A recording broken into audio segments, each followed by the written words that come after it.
यादवों का व्रज से अन्यत्र गमन। श्री गर्ग जी कहते ही राजेंद्र श्री कृष्ण का ये चरित्र शास्त्रों में गुप्त रूप से वर्णित है, जिसे मैंने तुम्हारे सामने प्रस्तुत किया है।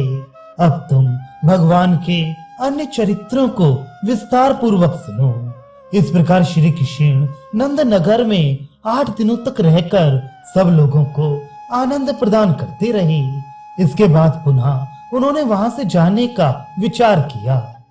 श्री कृष्ण की माता यशोदा अपने प्राणों से भी प्यारे पुत्र को जाने के लिए उद्यत देख पहले की ही भांति उच्च स्वर से रुदन करने लगी। निर्विशर वहां गोपियों के भी नेत्र आंसुओं से भर आए और वे घर घर में पहले के दुखों को याद करके करुण भाव से रुदन करने लगी। सांत्वना देने में कुशल श्री हरि ने जितनी व्रजांगनाएं थीं, उतने ही रूप धारण करके उन सबको पृथक पृथक आश्वासन दिया तथा श्री राधा को भी धीरज बधाया। इसके बाद भगवान माता यशोदा से बोले, मैया शोक ना करो, मैं इस उत्तम अश्वमेध यज्ञ का अनुष्ठान पूरा करवाकर शीघ्र ही यहाँ आऊंगा। यदि तुम नहीं विश्वास करती हो तो मेरी यह बात सुन लो। मैया, आज से तुम प्रतिदिन मुझे पुत्र रूप में अपने पास ही देखोगी। मैं भक्ति भाव से स्मरण करने पर काल के भय का भी नाश करने वाला हूँ।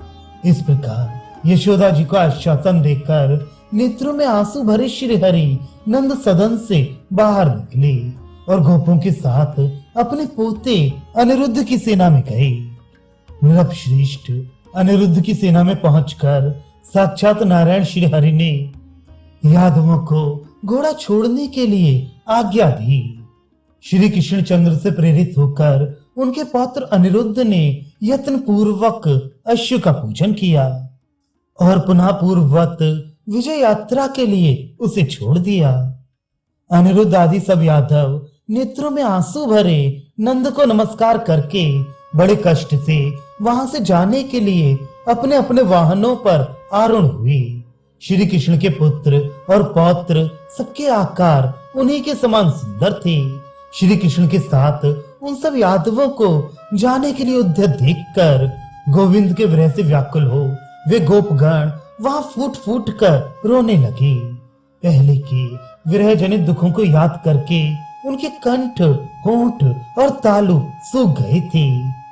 नंदराज के नेत्रों में भी आंसू छलक रहे थे। वे दुख से पीड़ित हो सूखे हुए मुंह से कुछ बोल ना सके, केवल रुदन करने लगे। श्री कृष्ण भी आंसू बहाते हुए मैं फिर आऊंगा ऐसा कहकर सबसे पृथक पृथक मिले और सबको आश्वासन दिया। उन्होंने कहा, गोपालगण चैत्र मास में जब द्वारकापुरी में यज्ञ आरंभ होगा तब मैं तुम सबको बुलवाऊंगा, इसमें संशय नहीं है। मेरे मित्र गोपगण तुम सब लोग प्रतिदिन गोकुल में मुझ गोपाल को देखोगे, अतः अभी यहीं व्रज मंडल में निवास करो। इस प्रकार आश्वासन दे उनके दिए हुए उपहार को लेकर नंद जी को प्रणाम करके श्री हरि वृषणी वंशियों के साथ रथ पर बैठकर वहां से चल दिए। नंद आदि दुखी गोप श्री कृष्ण चंद्र के चरण कमल में लगे हुए मन को पुनः हटाने में असमर्थ हो केवल शरीर से गोकुल को लौटे। नरीश्वर उस दिन से प्रेम मग्न गोप और गोपीगण योगियों के लिए भी परम दुर्लभ श्री कृष्ण को अपने समीप देखने लगे।